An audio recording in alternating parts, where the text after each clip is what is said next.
Olá, meus queridos, a paz do Senhor Jesus. Estamos de volta para mais uma aula da nossa escola bíblica Pão da Vida. Nós estamos estudando sobre as doutrinas fundamentais, doutrinas que fortalecem a nossa fé, ensinamentos que foram extraídos do culto no lar, das palavras que o pastor Chico Chagas tem nos ensinado a cada dia. Vamos então para a nossa apostila, a nossa segunda aula desse trimestre, e o nosso tema será sobre oração. Oração. O texto áureo está aí na sua apostila.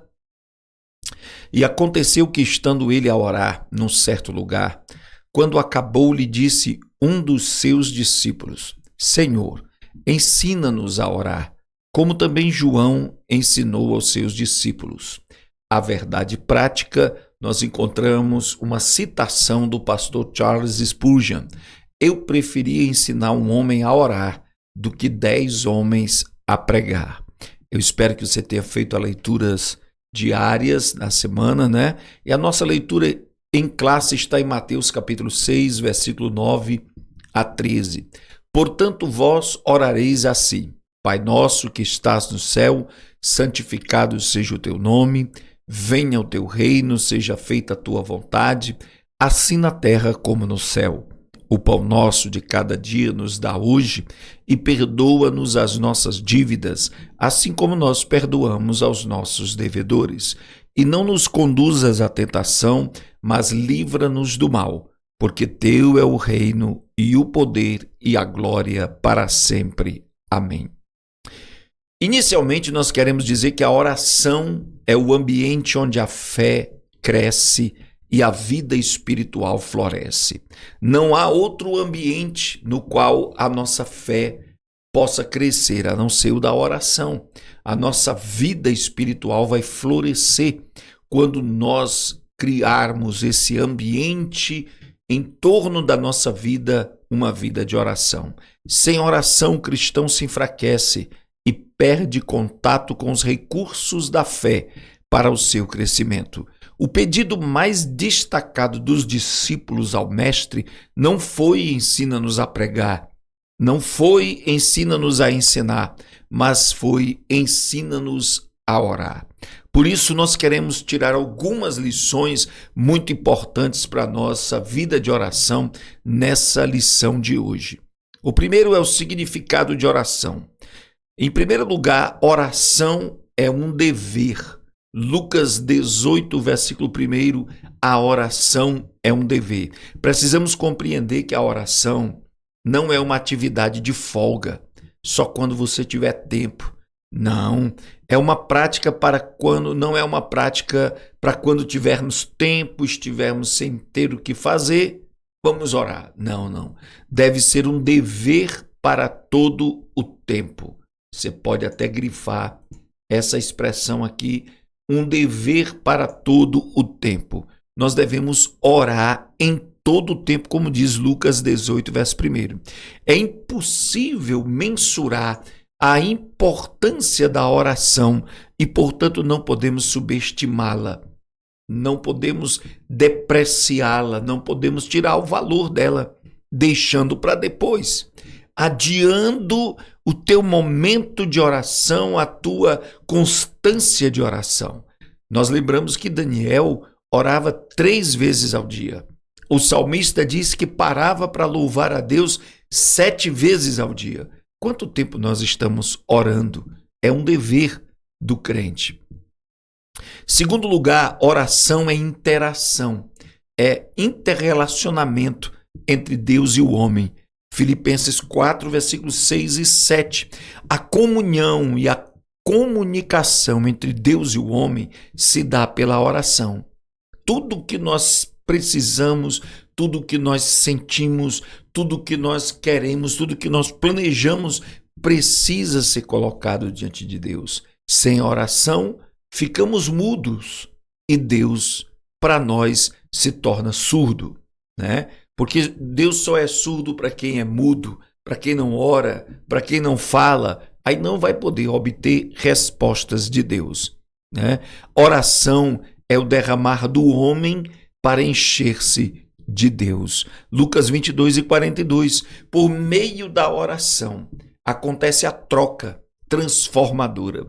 Quando o homem se derrama, se esvazia de si para receber mais de Deus, as virtudes e bênçãos que Ele tem para nos dar.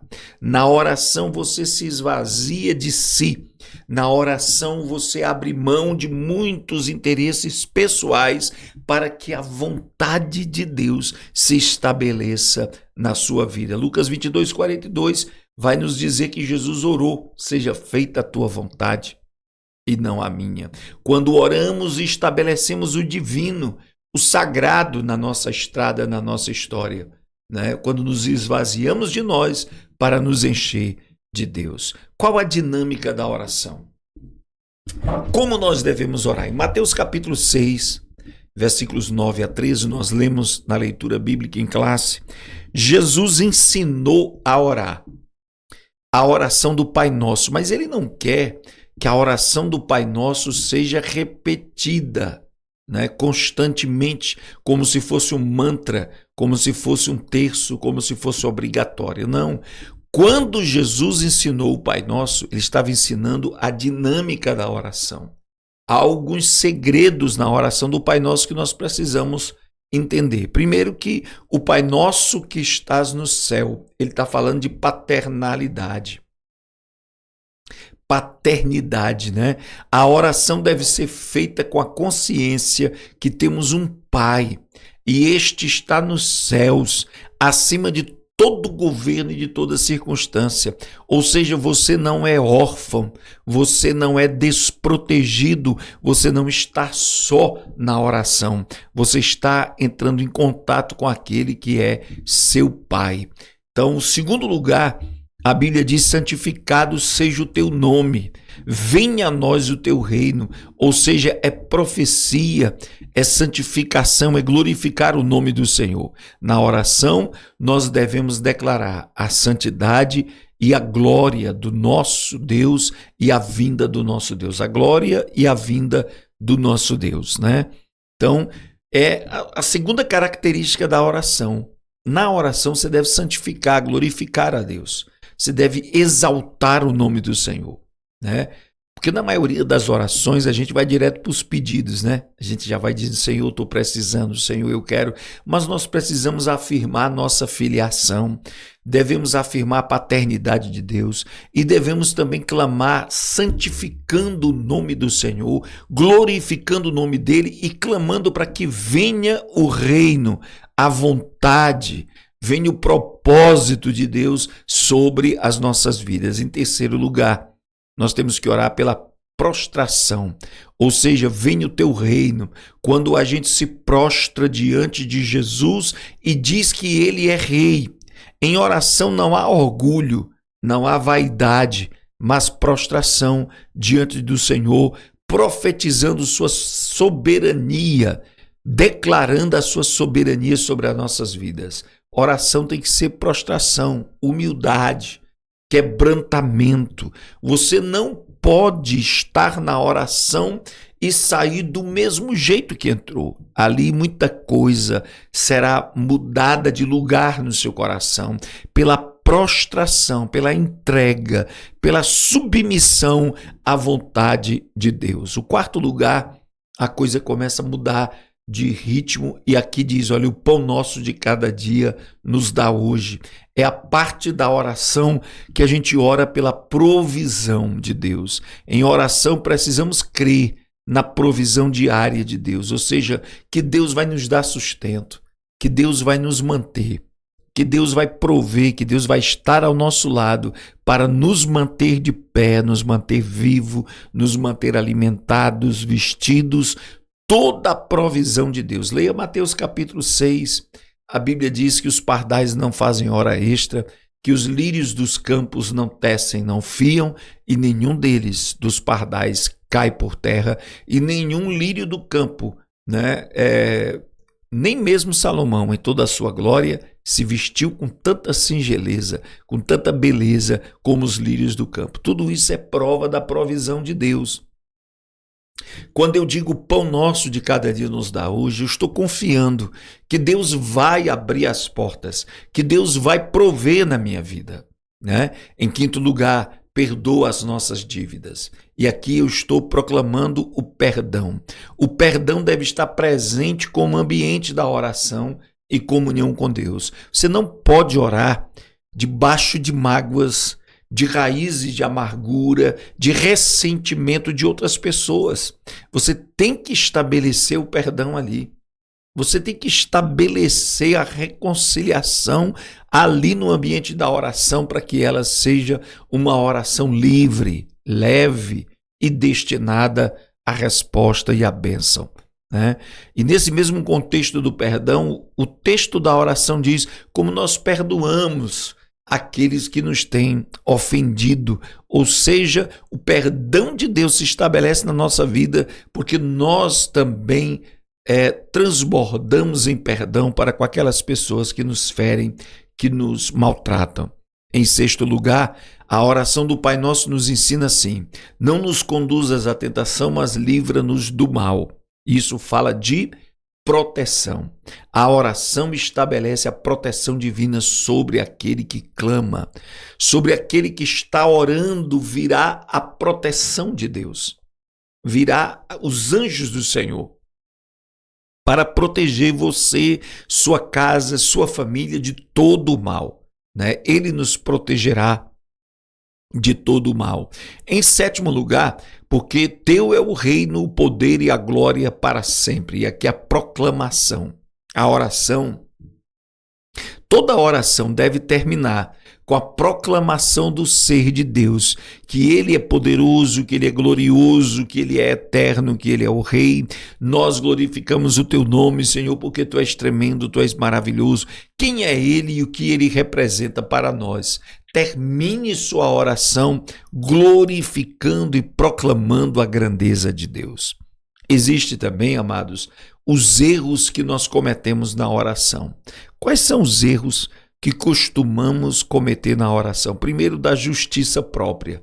Lucas 18, verso 11 e 12, fala do publicano e do fariseu. O fariseu subiu para orar e ele era religioso. Quando uma pessoa se aproxima de Deus, alegando suas boas obras e achando-se justa aos seus próprios olhos, nunca se aproxime de Deus se achando merecedor de tudo que Deus tem para dar. Nunca se aproxime de Deus com salto alto da vaidade, com arrogância, achando que Deus tem obrigação de te abençoar. Aproxime-se com humildade. Não seja dos fariseus, seja do publicano, que batia no peito e dizia: Senhor, tem misericórdia de mim, né? Um dos erros que se pratica na oração é o da justiça própria. O fariseu dizia: eu jejum, eu dou meu dízimo, eu oro toda semana, todo dia, e isso era para ele razões de crédito, razões de merecimento. E ele achava que Deus tinha que abençoá-lo porque ele fazia essas coisas. Deus não tem obrigação. Não, nós é que precisamos nos humilhar e entrar na presença de Deus pela justiça de Cristo e não pela nossa própria justiça. Em segundo lugar, objetivos e motivações erradas. Tiago, capítulo 4, verso 3, diz: orais, não recebeis porque pedis mal.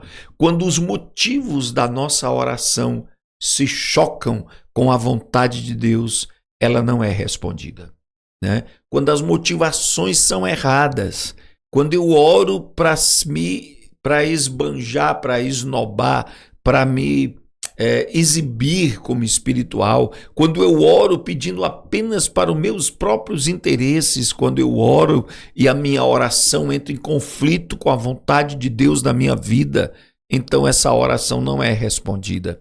Essa oração não é agradável a Deus. Então eu preciso ter cuidado com as motivações que me levam a orar. Eu não posso orar só pela necessidade que eu tenho. Eu devo orar por amor. Eu devo orar por sacrifício, eu devo orar por dedicação, eu devo orar por altruísmo, de orar pelo meu irmão, orar pelos outros, né? A motivação e o propósito da minha oração precisam estar de acordo com a vontade de Deus. Em terceiro lugar, outro erro que nós cometemos é a desarmonia na prática da vida. 1 Pedro 3,7 diz que orar, mas não obedecer a Deus nas coisas simples da vida podem impedir a oração.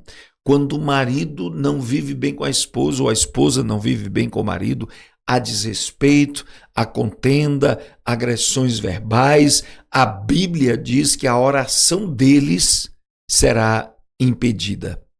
Quando há desarmonia, quando o lar não está em harmonia, quando os pais estão em guerra com os filhos com os pais, essa oração pode ser impedida por conta dessa situação. Portanto, nós precisamos, na vida comum, na vida diária, na prática da vida, andar em concordância, andar em harmonia com aquelas pessoas que nos cercam na medida do possível. A Bíblia diz assim: enquanto for possível, tende paz com todos os homens. Você precisa ter harmonia com as pessoas, com a vida, para sua oração subir com muita liberdade, com muita dedicação. Pastor, existe alguma postura na oração? Nós deveríamos orar de joelhos? A postura certa, a posição certa de joelhos? Não. Marcos 14:35 diz que Jesus dobrou os joelhos, mas em Lucas 18:13 também se pode orar em pé. Ou deitado, como foi Jonas dentro do ventre do peixe, ele estava deitado e a oração dele foi ouvida. Sentado, como Jonas no capítulo 4, verso 5, debaixo da aboboreira. Andando, você também pode orar, como em Efésios 6:18, andando com sabedoria, orando. A postura não é realmente importante, mas a disposição de coração, né? Você pode estar caminhando, você pode estar dirigindo o seu carro, você pode estar na sua moto, na sua bicicleta, mas se o seu coração estiver prostrado de joelhos, orando, clamando, Deus vai ouvir, Deus vai te responder. Só tenha cuidado, né, de que estar andando ou de carro ou de moto e vem uma unção muito grande, pare, estacione o carro, estacione a moto, porque a unção é muito forte, vai te fazer chorar e você evita qualquer risco de acidente, né? Mas a postura física, ela não é tão importante. Importante é a tua postura de coração, de espiritualidade, de temor, de obediência, de reverência a Deus. Em quinto lugar, meus amados, nós vamos também falar sobre as características da oração eficaz. Pastor, o que precisa ter numa oração para que ela seja eficiente, eficaz? Primeiro, Marcos 11:24, orar com fé. A fé é a chave para a resposta da oração. Todas as vezes que formos orar, precisamos crer, ativar a fé naquilo pelo qual oramos. Você tem que pôr fé de que Deus vai te responder, de que Deus vai te dar. A fé é o firme fundamento e a evidência, a prova daquilo que nós esperamos. Então, quando você for orar, coloque fé na sua oração. Segundo lugar, orando no Espírito, como diz Judas, versículo 20. O que significa orar no Espírito? Deixa eu passar aqui para você ver, deixa eu passar aqui, pronto. Não oramos apenas com entendimento, sabedoria humana, mas oramos no Espírito Santo. Afinal, ele intercede por nós com gemidos inexprimíveis, como está em Romanos capítulo 8. Orar em espírito significa, antes de tudo, orar segundo a vontade de Deus. Orar em espírito significa orar em línguas, falando línguas estranhas. Lá em 1 Coríntios 14, diz que o entendimento fica sem fruto, você não consegue entender o que está orando, mas o teu espírito é edificado. E esses gemidos inexprimíveis que o Espírito Santo ora com você é uma expressão de que Deus realmente está intercedendo por você na oração. Você vai orar em espírito e a tua oração será compreendida e aceita no céu. Em terceiro lugar, orando com perseverança. Lucas 18:1, 1 Tessalonicenses 5:17 diz: orai sem cessar. A oração deve ser persistente. Não devemos desistir jamais daquilo pelo qual oramos todos os dias. Esperei com paciência no Senhor. Ele ouviu o meu clamor. Salmo 40, né? A oração deve ser contínua, deve ser persistente. Não recebeu resposta? Continue a orar. Não recebeu solução? Continue a orar. Persista na oração, porque Deus quer ver os perseverantes e a eles irá responder e abençoar. Por último, orando em nome de Jesus. O nome de Jesus tem que revestir todas as nossas orações. Ele reveste de autoridade. Tudo que pedirdes em meu nome, orando em nome de Jesus, o Pai nos atenderá. Estaremos obtendo vitória. O nome de Jesus Cristo é que dá autoridade à nossa oração. Jesus disse muito bem, né, que se nós utilizarmos o nome dele para pedirmos ao Pai, seremos atendidos. Portanto, quando orardes, ore debaixo da autoridade do nome de Jesus e cite o nome de Jesus, porque ele vai trazer vitória para a sua vida.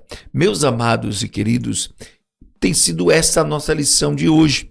Eu gostaria que você revisasse, levantasse questões para você poder crescer na oração. Aprenda cada dia mais. Não importa se você está em pé, deitado, andando, sentado. O que importa é você ter a disposição, você ter as características especiais da oração, fé, perseverança, em nome de Jesus, e a tua oração terá bastante resultados. Que Deus abençoe a cada um de vocês, queridos. Até a nossa próxima aula, em nome de Jesus. Fique na paz do Senhor.